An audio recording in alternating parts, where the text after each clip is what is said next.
chapter number 11, work and energy. Let us continue with this chapter and discuss some topics. Let us take one problem regarding potential energy. Find the energy possessed by an object of mass 10 kg when it is at a height of 6 meter above the ground. आपको energy निकालनी है किसी object में कितनी होगी जब उसका मास है 10 kg और हाइट दे रखी है उसकी 6 मीटर। तो हम निकालेंगे एनर्जी, वो अगर वो एट ए हाइट है तो इसका मतलब उसमें एनर्जी कौन सी है, पोटेंशियल एनर्जी। तो पोटेंशियल एनर्जी का फॉर्मूला क्या होता है, potential energy is equal to m into g into h. यहाँ m कितना है, m इज 10 kg, g कितना है वो आपको दे रखा राउंड फिगर में, ये 10 मीटर पर सेकंड स्केल लेना है और हाइट यहाँ पे दे रखी है 6 मीटर। तो ये सारी चीजें गिवन है, आपको बस फॉर्मूले में पुट करना है। Potential energy is equal to m is 10, this g is 10 and h here is 6। तो पोटेंशियल एनर्जी क्या आएगी आपकी, 10 10 100, 100 into 6, 600 जूल्स। ये आपकी आ गई potential energy. Next problem is a bag of wheat weighs 200 kg, to what height should it be raised so that its potential energy may be 9800 joules। यहाँ पे एक बैग है वीट का जिसका वजन है जिसका मास है या वेट आपका 200 kg, तो किस हाइट तक उसको रेज किया जाए कि उसकी पोटेंशियल एनर्जी जो है वो 9800 जूल्स हो जाए।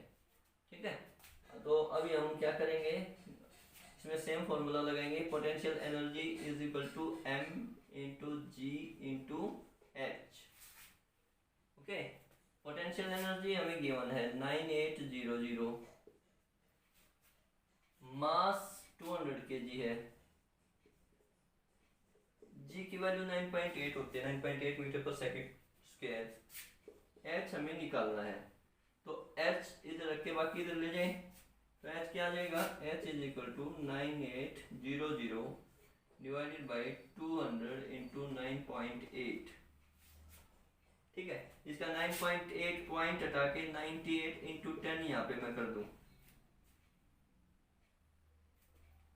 तो ये क्या हो जाएगा, 20 से 20 कैंसिल, 98 से 98 कैंसिल, तो ये बच जाएगा 2 5 जा 10। तो हाइट कितनी आ जाएगी, 5 मीटर्स। ठीक है, तो हमें यहाँ पे हाइट निकालनी थी कि किस हाइट पे वो बैग जो है, to what height should it be raised, कितनी ऊंचाई तक उसको रेज किया जाए ताकि उसकी जो काइनेटिक पोटेंशियल एनर्जी है वो 9800 जूल्स हो जाए, that is 5 metre. Now let's do next problem. An object of mass 2 kg is thrown vertically upwards with an initial velocity of 20 meter per second. What will be its potential energy at the end of 3 seconds? क्या कहा गया कि मास 2 kg है object का, उसको ऊपर की तरफ फेंका गया है, इनिशियल वेलोसिटी जो उसकी है वो है 20 मीटर पर सेकेंड, उसकी आपको पोटेंशियल एनर्जी निकालनी है at the end of 3 second. ठीक है, तो सबसे पहले हमें उसका डिस्टेंस कैलकुलेट करना पड़ेगा कि कितनी ऊंचाई तक हो गई है, यानी कि s और we can say that h निकालना पड़ेगा। तो हमें गिवन क्या क्या है, m is equal to 2 kg, mass 2 kg है, velocity initial velocity u is equal to 20 metre पर सेकेंड और time t that is equal to 3 second. हमें निकालना है s और we can say that h, ये हमें निकालना है। तो इसके लिए आप पहले क्या करोगे, ये फॉर्मूला लगाओगे, s is equal to u t plus half a t square. यहाँ पे s is equal to u आपकी इनिशियल वेलोसिटी है जो कि आपकी है 20 इंटू टाइम है आपका 3 second, that is 1/2 into acceleration due to gravity हम 10 मान लेते हैं, 9.8 होती है तो राउंड फिगर में हम उसको 10 माने, लेकिन ये ऊपर की तरफ फेंकी गई है तो नेगेटिव एक्सेलरेशन है तो हम माइनस लगाएंगे, -10 इंटू टाइम आपका हो गया 3 और उसका स्क्वायर। तो पहले इसको कैलकुलेट करें। s is equal to 23 + 60 plus ये कट जाएगा या -5 आ जाएगा, क्या आएगा -5 इंटू 3 का स्क्वायर हो गया आपका 9, तो s हो गया 60 - 45 that is equal to 15 metre. तो यहाँ पे h जो है हमारा h या s वो आ गया हमारा 15 मीटर। अब हमें पोटेंशियल एनर्जी निकालनी, what is its potential energy? Potential energy is equal to m into g into h। तो potential energy is equal to m यहाँ पे मास क्या है 2 kg, 2 g की वैल्यू है 10 और h हमारा कितना आया 15 मीटर। तो इनको आप कैलकुलेट करिए, मल्टीप्लाई करिए, 10 15 10 जा 151 52 जा 300 और joule. So that is the potential energy at the end of 3 seconds. Now students, let's do next topic, that is transformation of energy. Transformation of energy का मतलब क्या है? यहाँ पे transform means to change, change हो जाना। Transformation of energy means the energy that is change into one form to another form। Energy का एक फॉर्म से दूसरे फॉर्म में चेंज हो जाना, वही आपका कहलाता है ट्रांसफॉर्मेशन ऑफ एनर्जी। ठीक है, energy can neither be created nor be destroyed. Energy ना तो क्रिएट की जा सकती है ना डिस्ट्रॉय की जा सकती है। तो हम कह सकते हैं कि but it can be change from one form to another form, लेकिन ये एक फॉर्म से दूसरी फॉर्म में चेंज हो जाती है, that is called transformation of energy. यहाँ कुछ एग्जांपल्स के थ्रू हम करते हैं इसको। If an object is released from a height, then its potential energy is gradually transformed or changed into kinetic energy। देखिए यहाँ पे एक केस दे रखा है, एक एग्जांपल। ये एक हाइट पे आपकी ऑब्जेक्ट रखी हुई है, ठीक है। सपोज इसका कोई भी मास है m, then if it is at a height means the energy is stored in it as potential energy due to its position। So when this object comes down, जब ये नीचे आएगी, comes down, when the objects of mass m start coming down towards the surface of earth, then its potential energy goes on decreasing and its kinetic energy goes on increasing। जब object, ये object जिसका मास m है, पृथ्वी की तरफ आना शुरू होती है, यानी कि सरफेस ऑफ द ग्राउंड की तरफ आना शुरू होती है, तो उसकी जो पोटेंशियल एनर्जी है वो कम होती जाएगी। क्यों कम होती जाएगी? ड्यू टू द हाइट, जो हाइट है वो कम होती जा रही है, ठीक है। And the kinetic energy goes on increasing, kinetic energy जो है वो बढ़ती जाएगी। and when it comes down at the surface of the ground, then its potential energy becomes zero। potential energy क्या हो जाएगी? zero, and this potential energy is gradually converted into kinetic energy। ठीक है। और moreover this kinetic energy, when this object strikes the surface of the earth, then it produce sound also, sound भी produce करेगा, and on the point of striking it gets warm, वहाँ पे कुछ गर्म भी हो जाए, वो टकराई है। तो हम ये भी कह सकते हैं कि this kinetic energy is also converted into sound energy and heat energy। तो यहाँ पे ट्रांसफॉर्म हुई है। Coming to next example, that is second, if an object is thrown upwards, the kinetic energy of the object gradually transform into potential energy। यहाँ पे क्या कह रहे हैं कि अगर एक ऑब्जेक्ट को ऊपर की तरफ फेंका जाता है तो kinetic energy of the object is gradually transform into potential energy. जो काइनेटिक एनर्जी जो है ऑब्जेक्ट की, that changes into potential energy.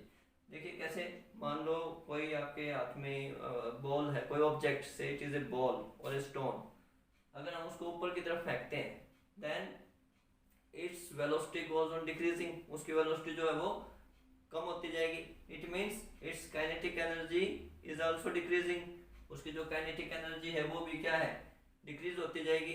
And due to the height its potential energy goes on increasing, and when at a maximum height it stops, then all of the kinetic energy that is changed into potential energy, वहाँ kinetic energy आपकी zero हो जाएगी और potential energy जो है वो maximum होगी।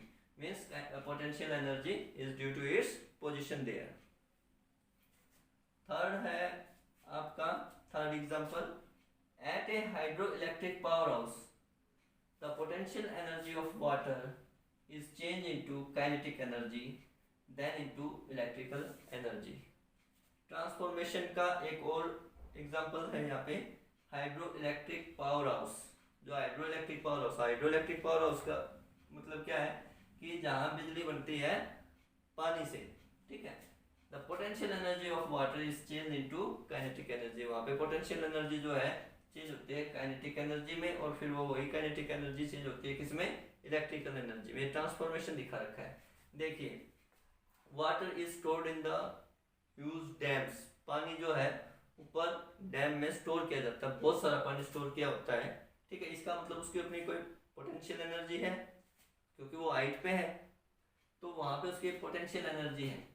तो दिस पोटेंशियल एनर्जी जब उस पानी को नीचे गिराया जाता है, किन पे, टर्बाइन्स पे, ठीक है, टर्बाइन्स पे, मोटर्स पे, जब वो गिराया जाता है पानी को, तो उसकी जो काइनेटिक एनर्जी है वो बढ़ती है, और पोटेंशियल एनर्जी जो है पानी की वो दैट गोज ऑन डिक्रीजिंग।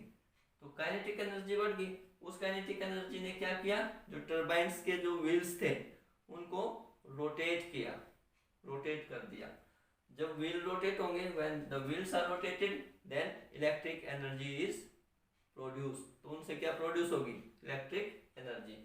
तो यहाँ जो ट्रांसफॉर्मेशन थी वो क्या थी, पानी जो था डैम में उसमें कुछ पोटेंशियल एनर्जी थी, जब उसको टर्बाइन्स पे गिराया गया तो पोटेंशियल एनर्जी इसमें चेंज होती गई काइनेटिक एनर्जी में, और इस काइनेटिक एनर्जी ने क्या किया, व्हील्स ऑफ द टर्बाइन्स को रोटेट किया, और जब wheels of the turbine rotate हुए तो उसमें क्या प्रोड्यूस हुई, इलेक्ट्रिक एनर्जी, इलेक्ट्रिक एनर्जी। और यही इलेक्ट्रिक एनर्जी जो है फिर हमारे घरों तक आती है, ठीक है। तो ये हो गया एक transformation of potential energy into kinetic energy then into electric energy. यहाँ पे नेक्स्ट केस है, heat energy is converted into kinetic energy by the steam engine. जो स्टीम इंजन है, भाप का जो इंजन होता है, वो क्या करता है, हीट एनर्जी को कन्वर्ट करता है काइनेटिक एनर्जी में। किस तरह से, देखिए स्टीम इंजन में क्या होता है, कोल, ठीक है, कोल को जब बर्न किया तो उसमें जो केमिकल स्टोर था कोल में, उसने बर्न होके क्या प्रोड्यूस की, हीट प्रोड्यूस की। अब हीट प्रोड्यूस हुई, हीट ने क्या किया, जो बॉयलर में पानी था, बॉयलर टैंक में जो पानी था उसको बॉयल किया, बॉयल होने से क्या हुआ, उससे स्टीम प्रोड्यूस हुई।